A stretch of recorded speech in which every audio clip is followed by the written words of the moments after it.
in memory of Frantz Fanon, one of the few extraordinary thinkers supporting the decolonization struggles occurring after World War II. His later works, notably, A Dying Colonialism and the much more well-known The Wretched of the Earth, go beyond a preoccupation with Europe's pretensions to being a universal standard of culture and civilization. This lecture is titled King, Marx, and the Revolution of the Worldwide Value, and will be delivered by Professor Andrew J. Douglas. This lecture will be chaired by Professor Lin Chun. May I request the speaker and the chair to please come on stage.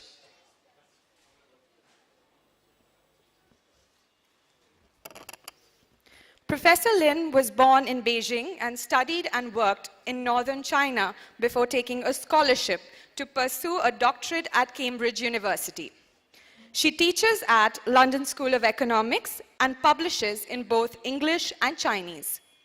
Her research interests are in areas of historical sociology, political economy, and social theory. I now request Professor Lin to take over the proceedings. Okay, thank you. I'm very honored to be here for this Frantz Fanon Memorial Lecture. And Fanon is, of course, a standing hero of mine, but I'm sure that is the case of many in my generation, especially from the former Third World. So our speaker today is Professor Andrew Douglas.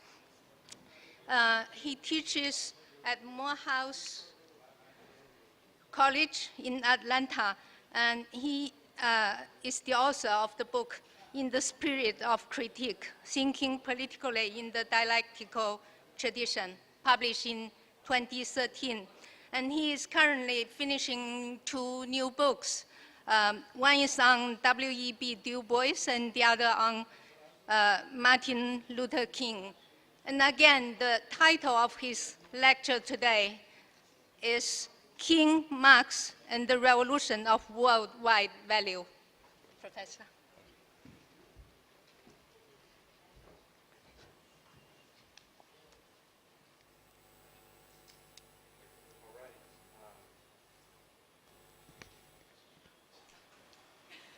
Can you hear me? All right.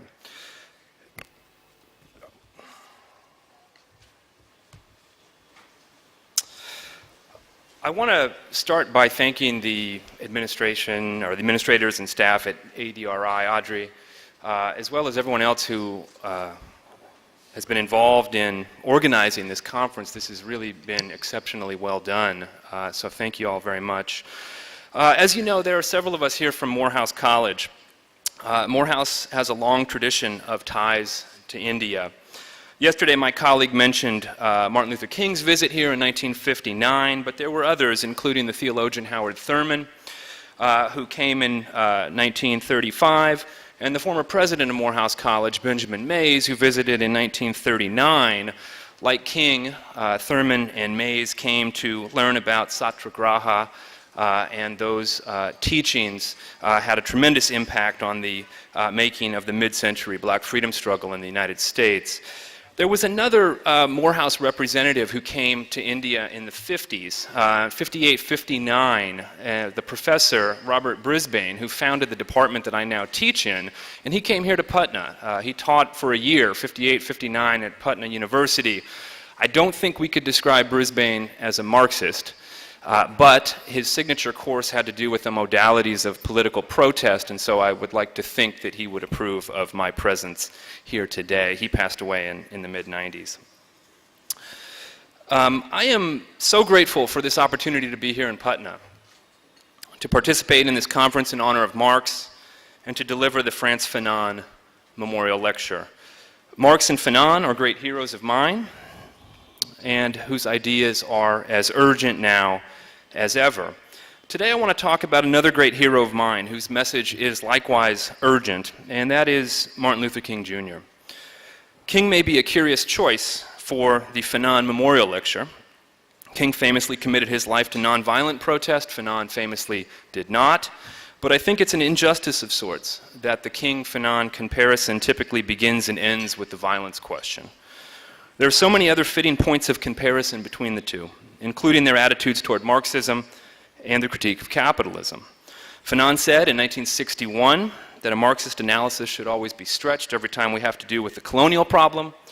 King said essentially the same thing. And part of what I want to do today is think about some of the ways in which King's critique of capitalism parallels but also stretches a Marxist analysis. So I'll talk about King, Marx, and the revolution of worldwide value. And I realize that you've already heard a talk on King. My colleague Jared Loggins yesterday gave a portion of a book project that he and I are co-authoring on King's critique of capitalism. What I'm going to talk about today is a little more theoretical. It'll overlap a little bit, but I hope it'll still be worth your while. On April 4th, 1967, 1 year to the day before he was assassinated, King delivered his famous Vietnam War speech in New York City. There, King said that, quote, "If we are to get on the right side of the world revolution, we must undergo a radical revolution of values," close quote. This line is often taken to capture much of the essence of King's later radicalism, a sense of the political commitment and moral urgency that he ascribed to what he called a second and more substantive phase of his life's work. The U.S. Civil Rights Movement had won major legislative victories in 1964 and 65. In the wake of those victories, King sought to organize a more penetrating and comprehensive assault on what he called the evil triplets, the racism, violence, and cycles of impoverishment that had conspired together to give shape to the American and global order. It is no secret that King became increasingly outspoken in his dissatisfaction with capitalism, with the ways in which racism and violence had been interwoven into the structural workings of the capitalist economy.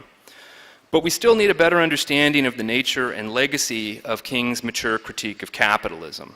How, we might ask, is King's call for a revolution of values affected by the production and circulation of value in capitalist society? I mentioned that my colleague Jared and I are writing a book on King's critique of capitalism, or what we call racial capitalism. And in many ways, this is the driving question at the heart of that book. How is King's call for a revolution of values complicated by the production and circulation of value in capitalist society? Our project is more theoretical than most of the scholarship on King. And even in theory circles, our project differs from typical philosophical treatments of King, perhaps to the chagrin of our moral philosopher friends.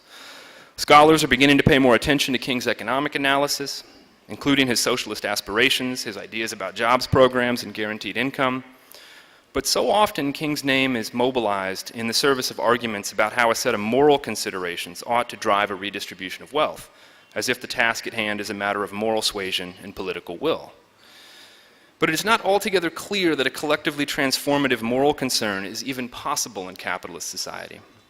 Market actors are everywhere and always conscripted into the circulation and accumulation of capital, required to participate in competitive social relations, and in ways that are rarely, if ever, acknowledged or avowed. King's thinking and activism raise deeply challenging questions about the neglect and disposability of human lives under capitalism, and the extent to which such can be squared with a healthy democracy, a racially egalitarian polity, indeed a more peaceful and cooperative world order. But even among commentators who proclaim to recover the more radical dimensions of King's legacy, King tends to be made into a more convenient hero, to borrow Vincent Harding's phrase, in part because his readers often move too quickly to the moral register without reconstructing anything like the sort of critical theory of capitalist world economy that his egalitarian vision requires. The project that my co-author and I are developing starts from the premise that we need to spend more time in a diagnostic mode, that we need to better understand the problems, the complex and interconnected problems that foreclose realization of what King called the beloved community. We need to think about how best to theorize or explain why we have such a hard time making good on our values and better principles, why we have such a hard time treating one another as human beings as opposed to things, as opposed to commodities, capital to be bought, sold, and speculated upon. This, I argue, is part of King's and Marx's unfinished work. So how is King's call for a revolution of values affected by the production and circulation of value in capitalist society? When it comes to the critical theory of capitalism, of course, the Marxist tradition looms large. And though King's economic analysis moved beyond, often against key assumptions and conceptual tools of Marxist thought, Marx's way of thinking about capital as value in process or value in motion is suggestive and broadly consistent with King's thinking. King certainly read Marx in 1949. He was an avowedly dialectical thinker. But he was caught in the throes of all sorts of Cold War-era pressures that led him to obscure much of the theoretical scaffolding in his public presentation. Still, the parallels are striking. Consider Marx's account of how the commodity form under capitalism can be said to obscure or distort our understanding of how we relate to one another, or how the market actors' compulsory focus on the exchange of money conceals a social relation. Marx argued that the coordination of human labor and activity, the kinds of human interdependencies that King cataloged under the rubric of an inescapable network of mutuality, had become sustained in the modern world by a logic of capital accumulation, by a distinctive pressure put upon market actors to base decisions largely on information available through price signals, and to pursue not only profit, but also sustained growth through the creation of viable outlets for reinvestment. So much of what we know about the world comes to us through information gleaned from price signals, which require commodification and marketization, which in turn obscures all the human labor, all the human laboring and living conditions that go into the production and marketization of that commodity. We know what products cost when we go to buy them at market, but lost on us is all of the humanity that goes into the production and delivery of those commodities. If we extend this line of thinking, we see that what we are compelled to value and devalue in capitalist societies is largely dependent upon its commodification and movement through cycles of accumulation and reinvestment. And this movement, this value in motion, is itself dependent upon the reproduction of societal inequalities, which have significant temporal and spatial dimensions, as well as discernible racial dimensions. As one contemporary theorist reminds us, I'm referring here to Jody Melamed, and I quote, paraphrase and quote from her work here, capital can only be capital when it is accumulating, and it can only accumulate by producing and moving through relations of severe inequality among human groups. Think of capitalists with the means of production on the one hand and workers without the means of subsistence on the other. Creditors on the one hand, debtors on the other. Land grabbers and those without, working to privatize water and other resources on the one hand, and on the other, the dispossessed and displaced. These kinds of inequalities and inequities are required by and for the accumulation of capital. And these inequalities must be reproduced if capitalist society is to reproduce itself. Accumulation, in other words, requires loss, disposability, and the unequal differentiation of human value. And racism enshrines the inequalities that capitalism requires. Racism is, as Michael Dawson, the political scientist Michael Dawson argues, a necessary background condition that enables capitalist society by shaping and normalizing the inequalities that accumulation requires. Moreover, and here I draw on the work of Ruth Wilson Gilmore, this is a slightly more difficult point, but I'll be quick. The racial inequalities historically endemic to the circulation of capital are reproduced through what Gilmore calls technologies of anti-relationality, or processes by which forms of humanity are separated or made distinct so that they can be interconnected in terms that feed capital. To take a very simple example, we can think about how, in the US anyway, residential segregation is connected to concerns about appreciating home values, as private homeowners are compelled to treat their homes as capital, as investments, and as such want to keep certain demographic groups out of their neighborhoods. This sort of protectionism need not be malicious or even intentional. Even well-intentioned market actors might find themselves compelled to participate in the separation of human groups in order to maintain conditions for the accumulation of capital. Part of the point here is that any prospect for collective life, any chance for authentic and racially integrated human and democratic interaction, any chance for the realization of what King called the beloved community, is routinely delimited by territorialization, ghettoization, incarceration, various modes of racialized partition or separation that condition the possibility for world systems of governance, profit and governance. Now, the type of critical analysis that can help to expose this, what we refer to following Cedric Robinson as the theory of racial capitalism, is broadly consistent with King's thinking. When King says, for example, in 1966 that, quote, depressed living conditions for black people are a structural part of the US economy, He is talking about how groups of human beings are racialized and separated from one another, but held in relation in ways that feed capital accumulation. He is talking about how for capitalist society to reproduce itself, it must reproduce unequal social relations, and how racism and racialism are necessary background conditions that enable this. We know that for King, any adequate challenge to racism requires consideration of psychological and ideological factors, but it also requires consideration of socio-political factors. And my point is that we need to reconstruct King's dissatisfaction with capitalism in order to build out this latter dimension, which is so often missed by conventional readings of King as an idealist or a moral philosopher. That our human relationships are mediated by commercial society and its value form, that, as King so often lamented, we have become a thing-oriented rather than a person-oriented society. This is no mere illusion. If what appears before us is a world marked by material relations between persons and social relations between things, such relations, as Marx famously put it, appear as what they are. Under capitalism, our failure to see, to respect, and to make decisions based upon genuinely human interactions, indeed our failure to treat other people as human beings, is less a psychological or epistemic failure than a structured impossibility. My point is that the task in front of us, the prescription that King's second phase diagnosis calls for, is not merely to recover our morality or to will ourselves to treat human beings as human beings rather than things. In order even to put ourselves in a position to cultivate this sort of collective memory and will, we need a wholesale transformation of the socio-political form of domination, what King referred to as a, quote, restructuring of the whole of American society, close quote. Perhaps what we need more immediately is a mode of apprehension that can include but also push beyond the epistemic, beyond efforts to debunk racist ideology and false consciousness, as important as such efforts are, and out onto the ontological, onto a political confrontation with what Cedric Robinson has called the actual being of racial capitalism. Thus far, I have kept to the US domestic context, as so much of King's thinking and activism did, but I want to offer a few remarks on King's internationalism and his anti-war arguments before returning to this question of what for King a political, rather than a merely epistemic, confrontation with capitalism looks like. I began my remarks with a quote from King's 1967 anti-war speech. And I'll say that too often our appreciation of King's internationalism is hemmed in by a narrow reading of his opposition to the Vietnam War. Too often the economic dimension of King's anti-militarism is reduced to a question of opportunity costs, as if the only relevant question has to do with domestic budgetary priority. The question of whether to spend money on wars overseas or whether to spend that on wars on poverty at home.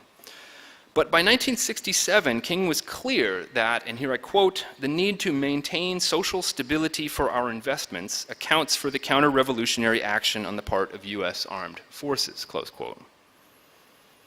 At issue is the systemic need for the continuous circulation of capital and the ongoing expansion of its spatial boundaries, the dynamic structural imperative of the global market economy. For King, war-making had become a crucial resource in the capitalist struggle to resolve escalating accumulation crises. What King sought to confront, in essence, was a proactive government movement seeking to establish and maintain overseas markets for the absorption of economic surplus. King's anti-war arguments ought to be seen as part of a long tradition of left criticism of military surplus spending. Marx once said, and here I quote, that an industrial army of workmen under the command of the capitalist requires, like a real army, officers, managers, sergeants, foremen, overlookers, who, while the work is being done, command in the name of the capitalist, close quote.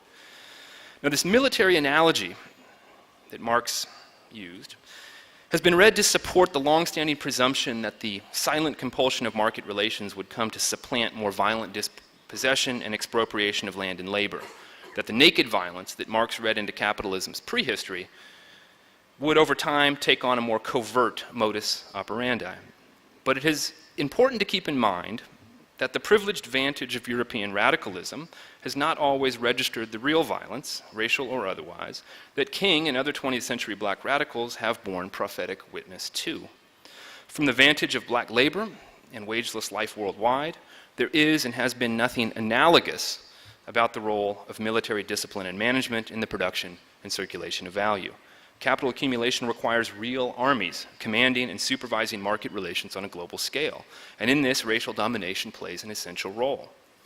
Recent historical work has documented the ways in which early capitalism specialized, and here I quote Nikhil Singh, a form of commercial privateering backed but unimpeded by sovereign power, most fully realized in slavery, settler colonialism, and imperialism.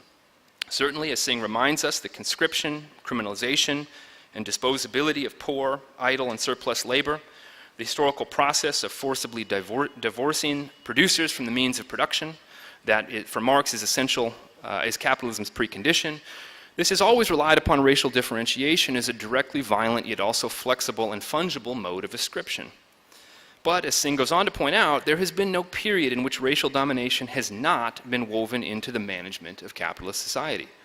The state-sanctioned violence, force and violence originally required to create wage labor has not disappeared into the era of consolidated global capitalism. Indeed, into our time, force and violence is, here I quote again, retained in the forms of hierarchy and competition between workers, in the social requirements of policing unwaged labor that has migrated to poverty in the informal economy, and in empirical and nationalist interpolations of the urban and metropolitan working classes, close quote.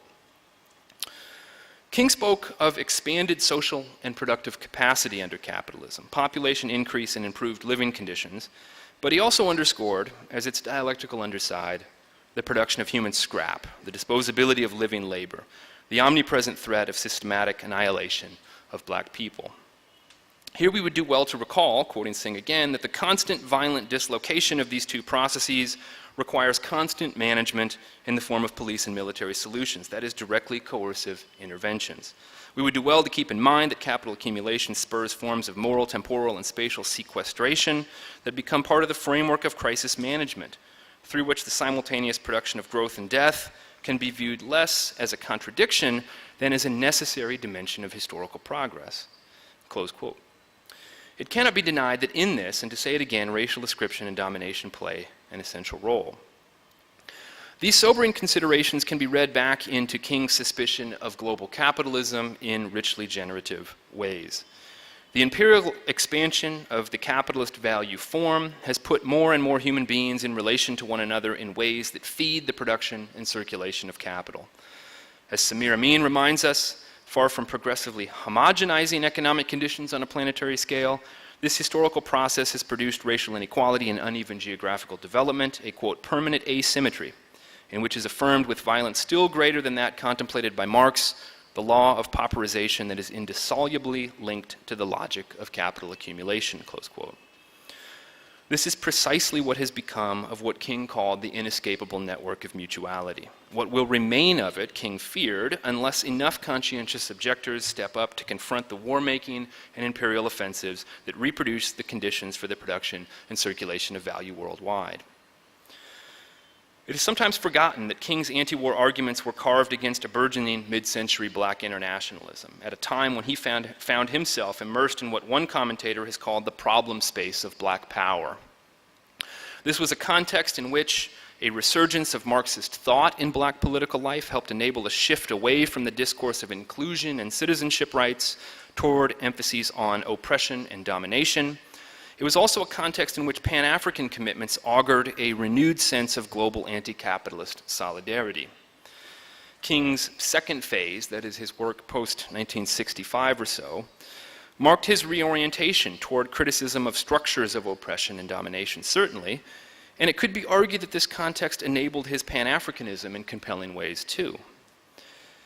Here I quote Brandon Terry, King often invoked African Americans' connection to Africa and suggested modes of transnational solidarity, though his formulation placed less emphasis on the idiom of racial ancestry than resonant and shared features of racial oppression between colonialism and Jim Crow, close quote.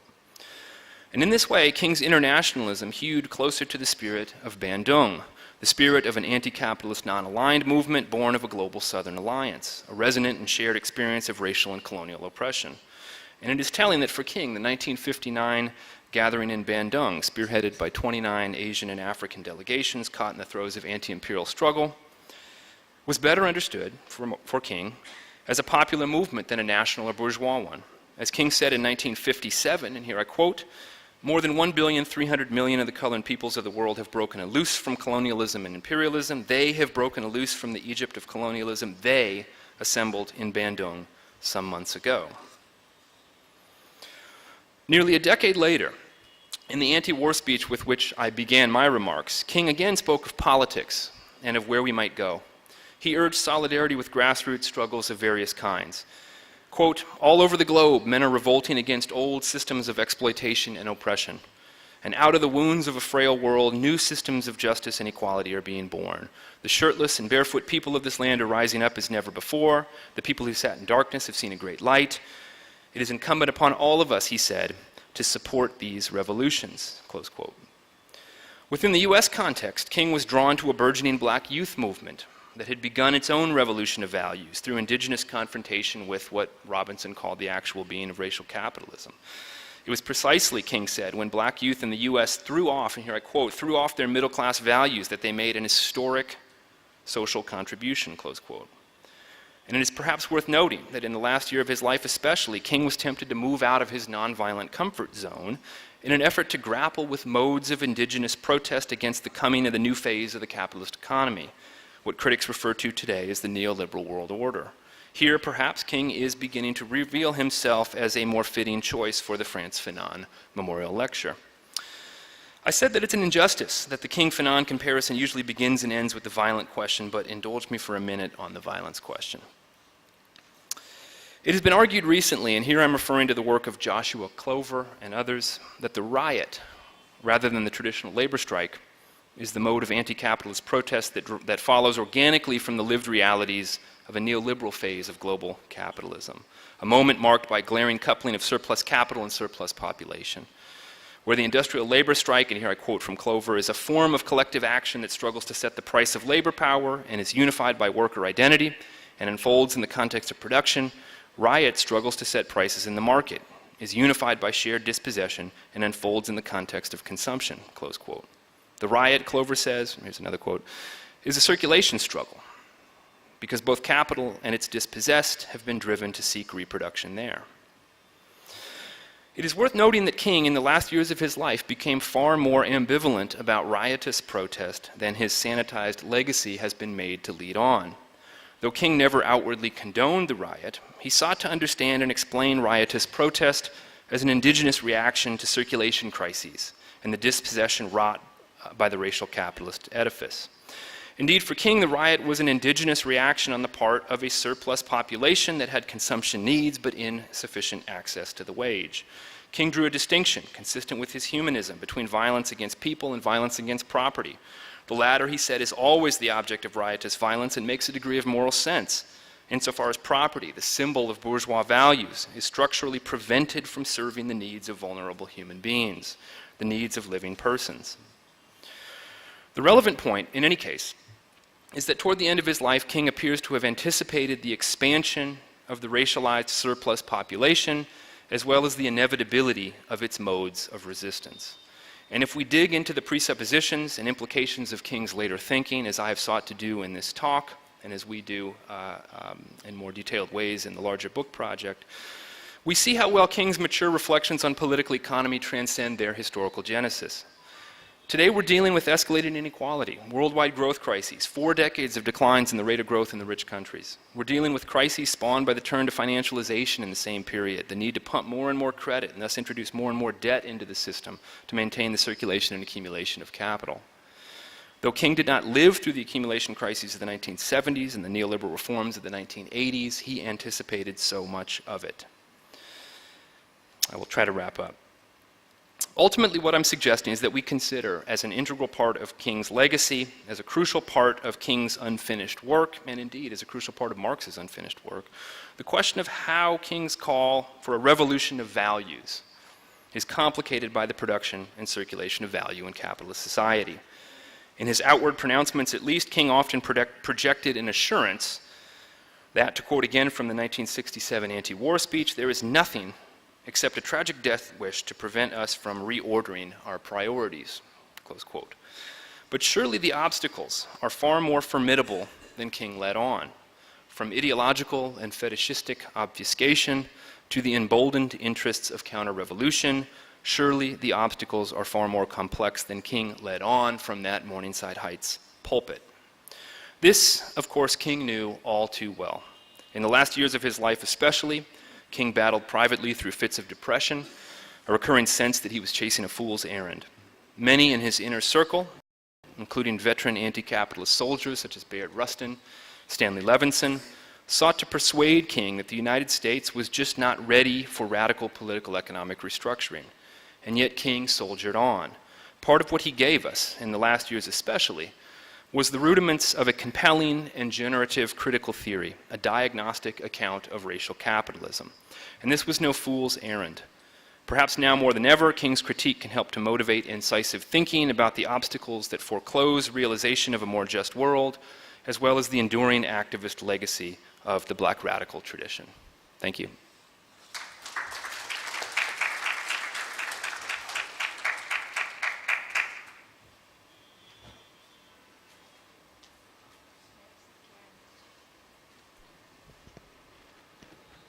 Okay, thank you very much, Professor Douglas, for stick to time.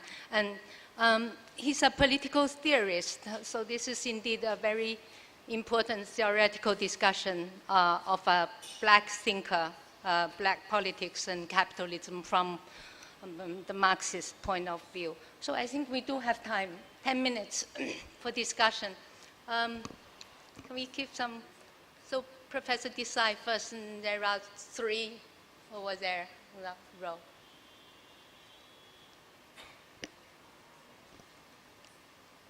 Yeah. Micro. Okay. Thank you very much. There is a problem, theoretical problem, at the heart of the notion of racial capitalism. Because capitalism hasn't actually needed anything other than the proletariat. The free proletariat can be exploited. I mean, the whole point of Marx's analysis was to explain how come, with freedom to exchange, you can still have exploitation. Now, if racial capitalism is there in America, as there is, the question really is, while of course it leads to a lower income and living standards for the people suffering from it, does the system itself lose because it is underestimating the productivity, or the black people could be much more productive and make much more surplus value if they were educated, like all the other people are doing. So one aspect to explore, I'm saying, would be what is the loss to American capitalism of treating 10-12% of its population like this? Because when neoclassical economists have analyzed economics of racism, even someone like Kenneth Arrow, they've always wondered, because ultimately paying the marginal product of worker is enough to generate profit. It generates maximum profit. How come underpaying or making people low productivity, it cannot possibly benefit the system, although oppression is politically there. So, I mean, that paradox is there. Who pays the price of the loss of surplus? Is it just the people who are downtrodden, or is the system itself a loser? Yeah. Can I answer questions individually, or do you want to? I think, can you wait? That's fine. Yeah, okay. Okay. Try to remember. Yeah, I have a couple of questions. One really picks up directly from Professor Desai, but more as a historian's point of view, which is to say that, again, this problem of racial capitalism, we have to also say, and I think this is very much in the spirit of what Dr. Desai just said, that every struggle against slavery and racism in America has propelled capitalism. Whether it's the American Revolution or it's the struggle against Jim Crow, right? This is clearly proletarianizing And a number of people have pointed this out. Adolph Reed certainly with respect to the civil rights movement. Two other things. One is this question of treating humans as humans and not as commodities or a thing-oriented other than a people-oriented society. I just want to say, in a sense, on behalf of bourgeois liberation, that the commodification of human beings was a great emancipation. And feudalism was a people-oriented society. It was when human beings came to do every different kind of work as wage laborers and became labor power that the issue of equality gained the fixity of a popular prejudice, as Marx puts it in Capital. And the last thing, I think, really goes to the heart of the question of, can we really talk about Martin Luther King in the same breath as Marx? Okay. And that is, isn't Martin Luther King in some fundamental way a central figure in the history of the Democratic Party in the United States? And doesn't the party question necessarily arise? The fact that,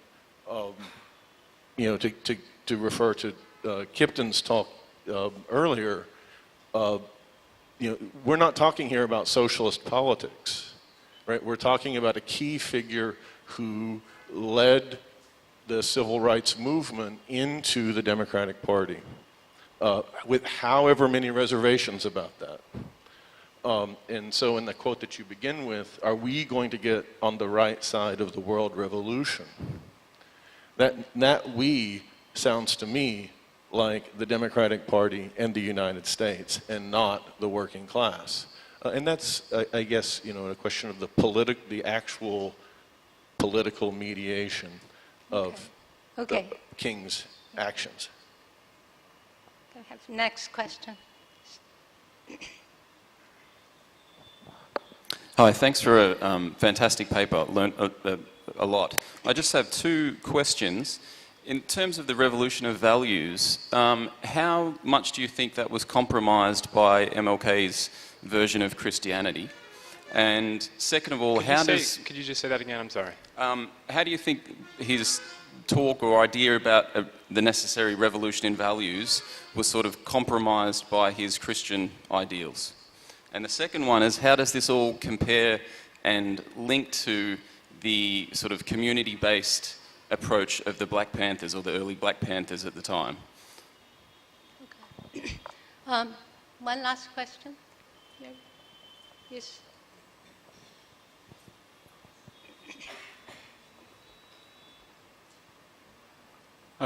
It's a very good speech, and I learned very much, and especially about the political economic analysis of Martin Luther King's thought. So my question is about that.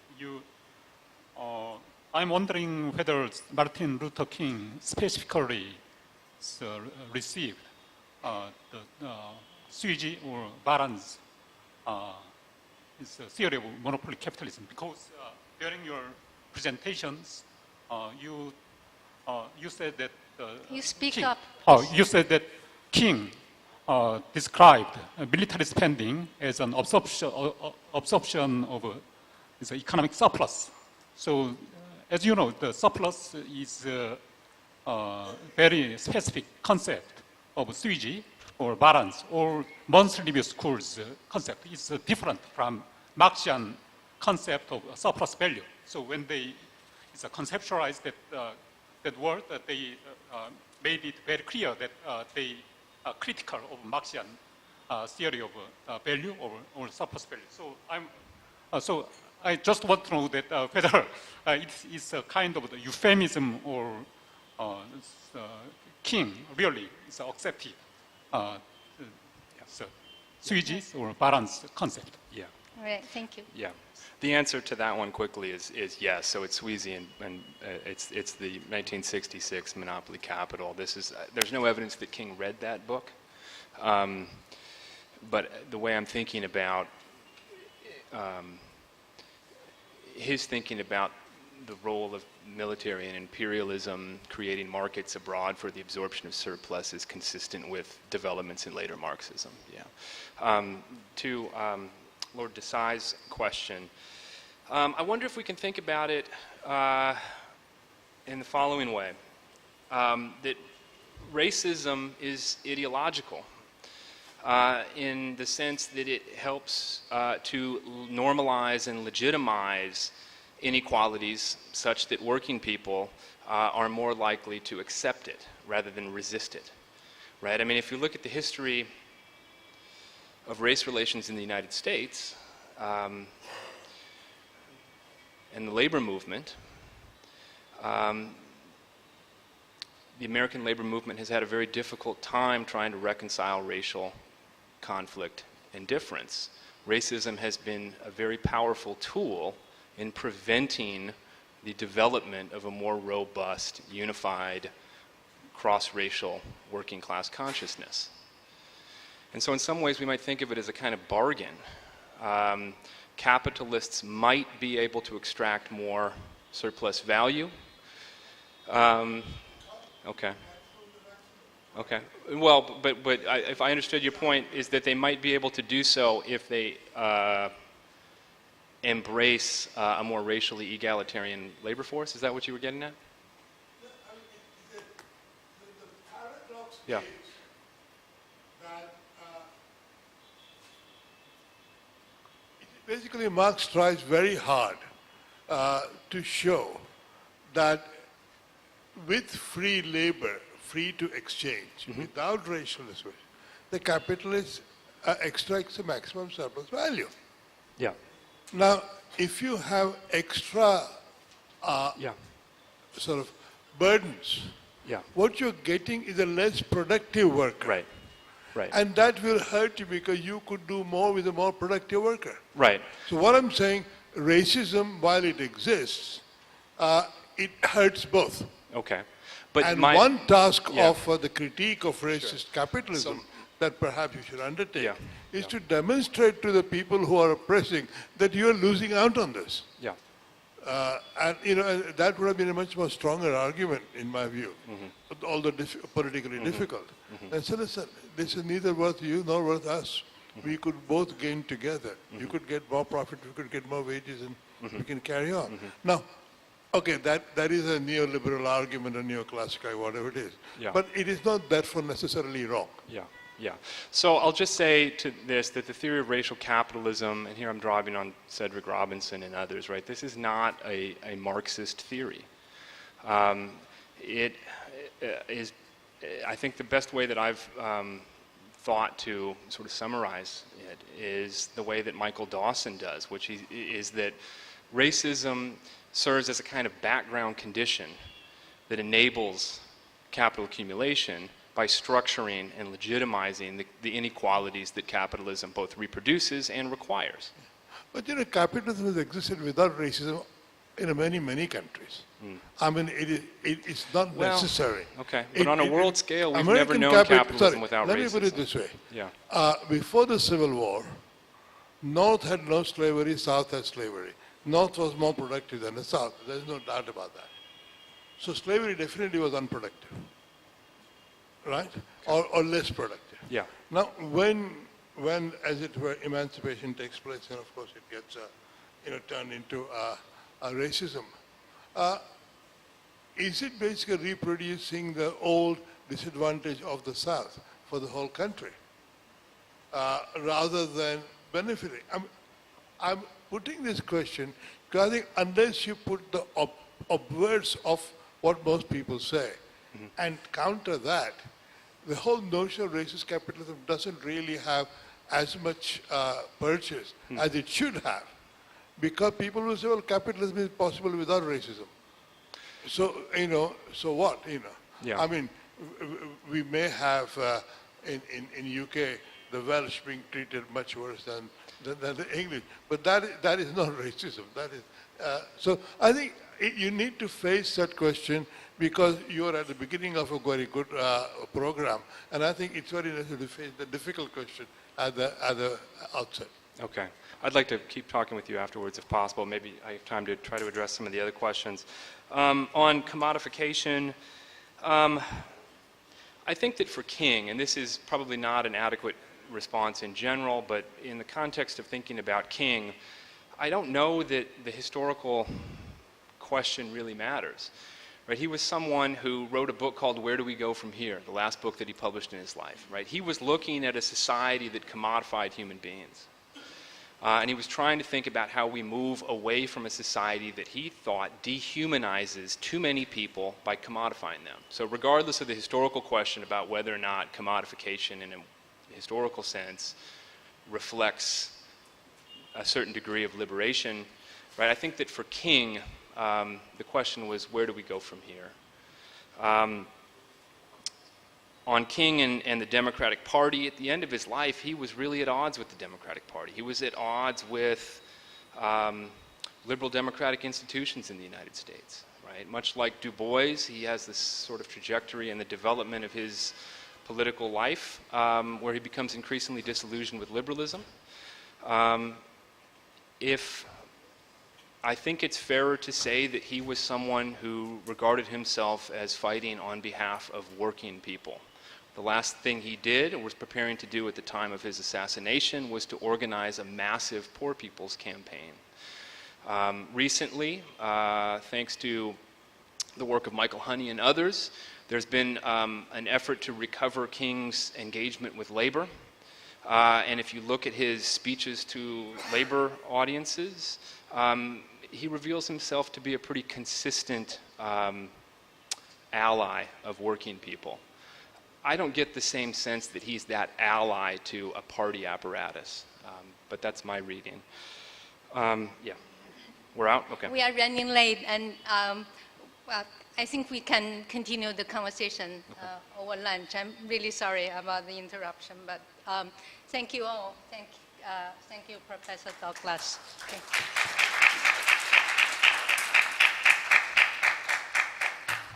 Thank you, Professor.